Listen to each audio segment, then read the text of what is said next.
first moment. For instance, if I live in a neighborhood where I haven't actually had electricity for 6 months, I still pay for what you call service charge. And for some, maybe deliberately or some other reasons, they've still not been given the prepaid meter. Okay, two things. You don't pay for darkness. Because I've been in the dark, and every month I go pay some close to 1,000 naira for being in the dark. No, you pay a 750 naira fixed charge. You don't pay a service charge. What's the fixed charge? Let's break it down. The fixed charge. That you put a if you meter. just try to let me explain, I'll let you explain. All right, oh, sure. Because I put a meter there in my house, and nothing comes to my house. And at the end of the day, I come to tell you thank you for putting that thing like a decoration in my house. I give you 750 naira. And if I have it for like 6 months, I calculate everything and I bring it to you. Okay. All right. Now, you know, it's the paradox of this is that the electricity sector is paying because it's transparent.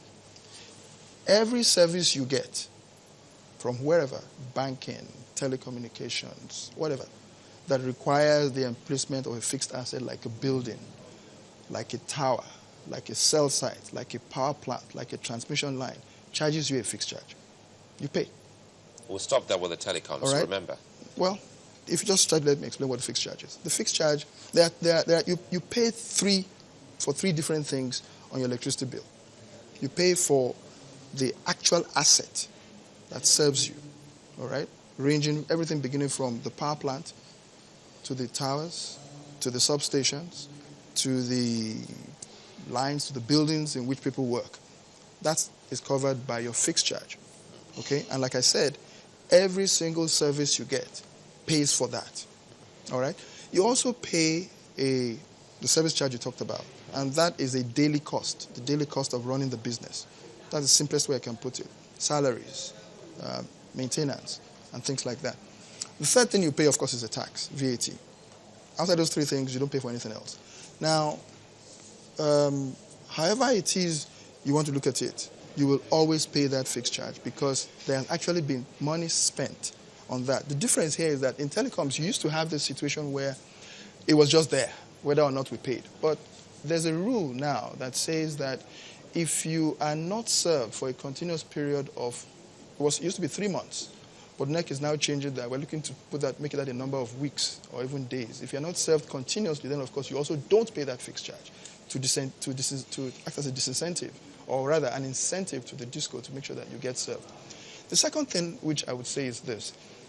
Your tariff is broken, like I just said, into 3 parts, or 2 parts really. The third is a tax, which doesn't go to anybody but the government. So the disco actually gets 2 of these 3 charges.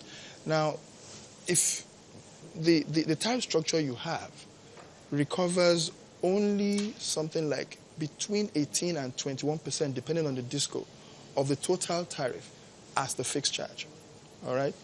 Now, ordinarily, it would be something like 50-55%. NERC ensured that the disco doesn't recover more than that 18 to 20% and move the rest of that tariff onto the service charge. To also act as an incentive on the discos to make sure that what they actually do is not just sit and collect money and recover all their costs, but actually serve customers because they don't get paid, all right? Something like 80% of their revenues unless they're actually serving the customer, unless energy is actually going through that customer's meters. So that's when you pay your service charge. You may. Is it for the prepaid metering or the all service? I was going to say crazy bill. No. That's all service. All service. Because a prepaid meter only means this. I'll take you a quote pay from for you. the service before it is delivered.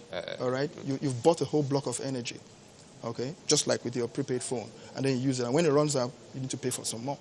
Now, a postpaid meter is you get the service first and then you pay later. But you still pay.